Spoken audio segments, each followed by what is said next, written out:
Bishops are a distinctive part of being a Catholic church, an apostolic church, the Anglican Church. Indeed, bishops are one of our 4 marks of unity, or instruments of communion.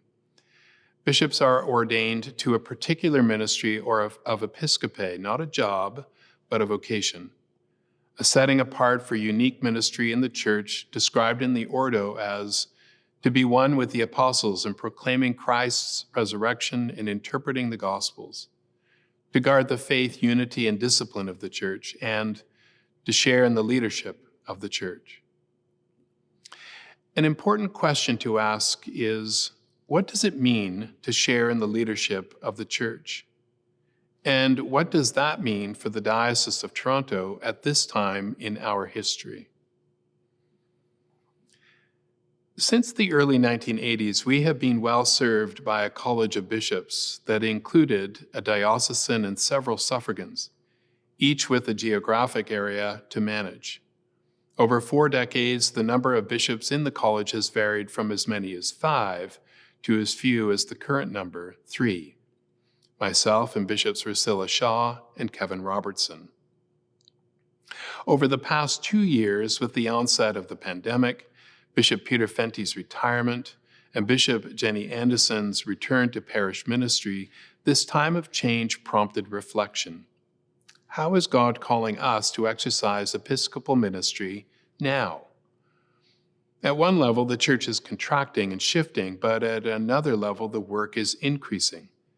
What is the appropriate number of bishops for the church in our diocese today? And how can that number be best and most appropriately supported so the work and ministry of the church is accomplished? I struck a working group to consider these questions and to research how other dioceses of the same and different sizes have answered the questions for themselves. Vice Chancellor Brian Armstrong, ODT, and Susan Graham Walker, ODT, co-chaired the Episcopal Leadership Working Group, ELWG. Members of the committee were drawn from across the diocese, both lay and clergy. Each brought their knowledge and experience of the diocese and the wider church as they set about their work. The group presented 3 recommendations to me on Ash Wednesday 2021. The College of Bishops had opportunity to reflect on the findings, and then the report was shared around the diocese at town hall meetings in the spring of 2021. What I clearly heard, first, that the roles of the suffragan or area bishop had become confusing in our diocesan practice, and that suffragan bishops had been used more as middle managers than spiritual leaders. I heard from bishops themselves, both current and former, that their calling to pastoral care and visionary oversight had been almost completely subsumed by administrative management. While necessary and holy in its own way, such work was not necessarily the vocation they had felt called to when they agreed to stand for bishop, and was often not the reason they had been chosen to serve by the Spirit and the Synod. The ELWG report spoke at length about the difference between management and leadership. I heard clearly that bishops are called to exercise a ministry of leadership and can share the tasks of management with other, perhaps more gifted administrators. I also heard in the town hall meetings an openness to that sharing of tasks. I heard a hunger for bishops to serve as chief pastors and not simply as compliance officers. Second, I heard that efficiency of the diocese had been shaped not always in a positive way by the size of our college of bishops. There was a feeling that we were top-heavy and that the number of parishes didn't necessarily justify the number of bishops, especially in this time of contraction and shifting. I heard concerns that a large college system hampered our ability to be nimble and to respond quickly in rapidly shifting context. I also heard a concern about knowing who to call and when administrative work needs to be done, People need to know where to turn, who will answer the questions, direct inquiries to information, give permission, approve requests and applications, and be available in an emergency. I heard a willingness from the diocese to accept a new system of administrative oversight so long as it was clearly articulated and easily accessible. Third, I have gathered that the unity and ethos of the diocese has been affected by the area bishop system, and that after 40 years of arbitrary geographical divisions, we have in large measure evolved into 4 areas that happen to be one diocese, rather than one diocese that happens to have 4 areas. I heard a desire to reunify the Diocese of Toronto with all of the bishops having a relationship and playing a part with all of the parishes as suffragan bishops to the whole, not as isolated and geographically based area bishops. Fourth, that the financial realities and fiscal uncertainty we're facing are not negligible. We're called to be confident in God's providence, but also to be responsible stewards in our resources. Our diocesan budget, while ably managed and generously supported by the whole people of God, cannot assume business as usual as we move through the pandemic and face an uncertain future. We know that Anglicans are faithful, but we also know that these are challenging and changing times. The way we organize and operate our work in ministry must align with the realities of our context. Fifth, that we can open the shared ministry of episcopae from the individual persons of the bishops to the gifted people who make up the church, who may be even better equipped for many of the tasks we have habitually assigned to the bishops. The ELWG was intentional in raising the possibility of lay leaders who could shoulder the burden of administrative tasks. I heard an openness in the diocese to considering that.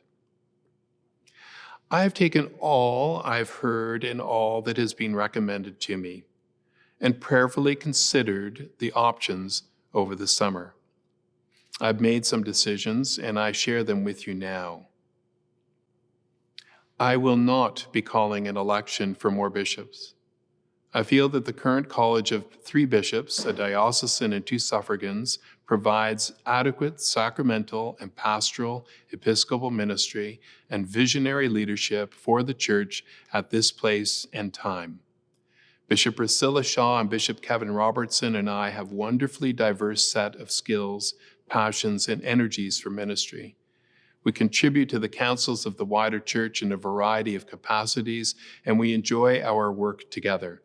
I believe we complement each other. There's no question that there are areas where we need additional support, but these extensions of episcopal ministry don't need to be fulfilled by a bishop personally. I will not necessarily be assigning suffragan bishops to geographic areas as we've become accustomed. This liminal season has revealed to the college the love and interest that every bishop has for every part and parish of this diocese, from Caledon to Campbellford, from High Park to Algonquin Park, and every point in between. The care of this diocese is the care of the whole, and I need the whole college to be engaged with the complete ministry of the entire Diocese of Toronto.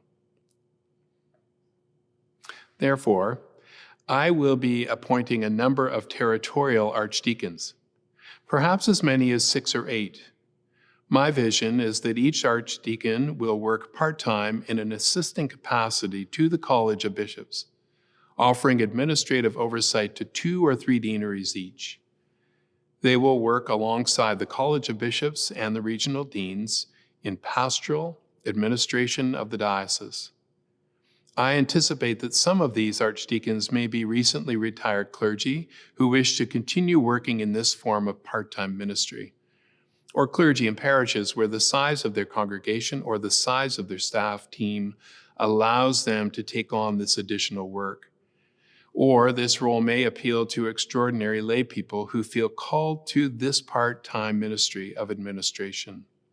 6 to 8 archdeacons sounds like a lot, but properly shaped and implemented, this team of support will be well within the budget already accounted for under the Episcopal Leadership line of our Synod budget, which anticipated a potential college of 5 bishops. Adding this team of people to our Episcopal leadership team will add diversity, geographic representation, and bench strength of giftedness and ability to our existing college. I will be striking an Episcopal leadership implementation team to bring about this expanded Episcopal leadership model. The implementation team will be asked to do 3 things. First, develop a job description for the territorial archdeacons using the research and recommendations of the ELWG report and in consultation with human resources both in this diocese and in other dioceses where archdeacons are more normative. This job description will help discern how archdeacons move into leadership alongside the College of Bishops and the regional deans. Second, develop a selection process by which the archdeacons can be chosen, and then prepared and trained to be engaged in this ministry. Third, develop a timeline and communication strategy for changing our structures to include this wider model of shared Episcopal leadership, ensuring a smooth transition and clarity throughout the diocese about how the new system will work, and yes, answer the question, who should I call? For 40 years, we have used a model of Episcopal leadership that has served our diocese well. But we all know that the Church of the 1980s is not the Church of the 2020s. And the needs we identified in 1980 that led to the formation of the College of Bishops are no longer the needs of the emerging Church. I'm excited about the possibilities for team ministry at the Episcopal level and the further refinement of roles and responsibilities across the giftedness of the people of God. I'm hopeful that the work of the Episcopal Leadership Implementation Team will help us to become more responsive and agile, nimble in the face of the still evolving context we find ourselves in post-pandemic. Please keep the implementation team in your prayers as we work toward this new model of being the Church and the Diocese of Toronto for a new era.